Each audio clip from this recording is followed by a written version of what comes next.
ত্রিভুবনকে মোহিত করে ফেলতে পারে। এই ভগবান বিষ্ণু রূপের কাছে লক্ষ্মী দেবী মনে করছিলেন আমি সব থেকে সৌন্দর্য, কিন্তু সেখানে কি হয়ে গেল, লক্ষ্মী দেবীর রূপটি গৌণ হয়ে গেল। কিন্তু ভগবান যখন সম্মুখে থাকে তখন আর কোনো রূপেরই আর কোনো গরিমা থাকে না। তো তাই এখানে বর্ণনা করছেন যে লক্ষ্মী দেবীর রূপ গৌণ হয়ে গেল। এবং ভগবান শ্রীকৃষ্ণ বৃন্দাবনে যে অপ্রাকৃত লীলা বিলাস করেছেন, ভগবান বিষ্ণু এবং কৃষ্ণের মধ্যে একটু রসের পার্থক্য আছে, আর কোনো পার্থক্য নেই। ভগবান কৃষ্ণ এবং ভগবান বিষ্ণুর মধ্যে রসের পার্থক্য, 4টে রসের পার্থক্য রয়ে গিয়েছে।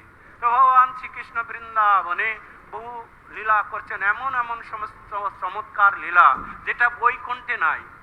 সেই জন্য শাস্ত্রে বর্ণনা করছেন যে ভগবান শ্রীকৃষ্ণ বৃন্দাবনে লীলা করেছেন, সেই লীলাটি যে একবার দর্শন করেছেন, তার রূপ দর্শন করেছেন, তার লীলা কথা শ্রবণ করেছেন, সে আর অন্য কোনো রূপের প্রতি আকৃষ্ট হতে পারে না।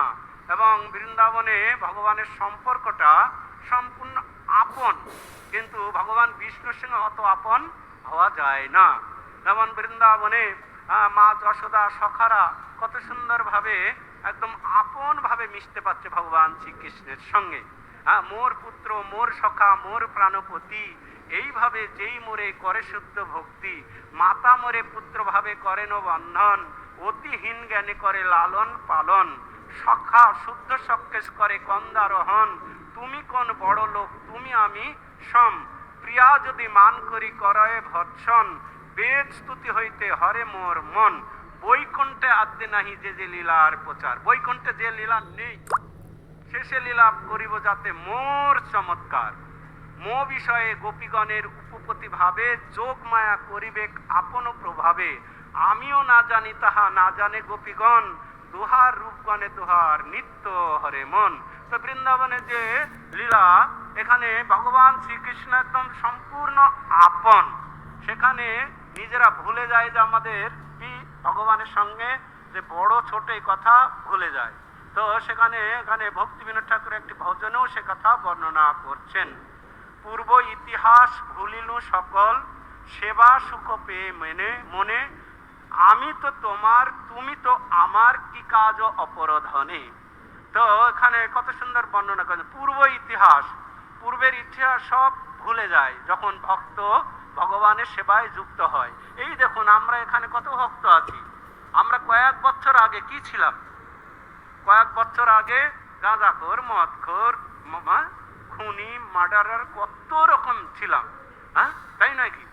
বড় বড় গোপ ছিল কিনা? কিন্তু এখন দেখুন কত সুন্দর, এক গ্রাস ভাত মাছ মাংস ছাড়া খেতে পেরেছে এই কয়েক বছর আগে।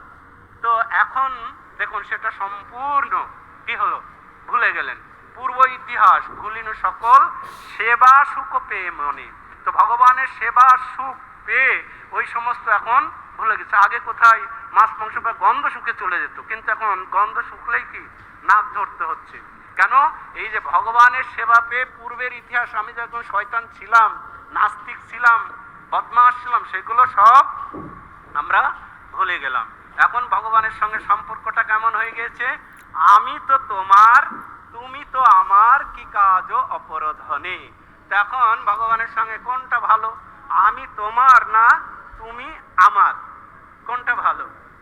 ভগবানের সঙ্গে সম্পর্কটা আমি তোমার না তুমি আমার, কোনটা ভালো? এদিকে কোনটা ভালো? তো ভগবানের সঙ্গে সম্পর্কটা তুমি আমার, এইটা হলে ভগবান খুব আনন্দ পায়। আর যদি আমি তোমার হলে তখন ঐশ্বর্য মার্গে চলে যায়। ঐশ্বর্য আমাকে ঈশ্বর মানে, ঐশ্বর্য মার্গে গেলে কি হবে, আমাকে ঈশ্বর মানে, আপনাকে মানে হীন, তার প্রেমে বশ আমি না হয় অধীন। তো ভগবান অধীন হয় না, আপনাকে বড় মানে, আমাকে মানে হীন, সেইভাবে হয়ে আমি তাহার অধীন। তো ভগবানের সঙ্গে সম্পর্কটা এইরকম, ভগবান এই রসটা আস্বাদন করতেই মাঝে মাঝে কি করছেন, যুগে যুগে বিভিন্ন সময় তিনি আসেন। তো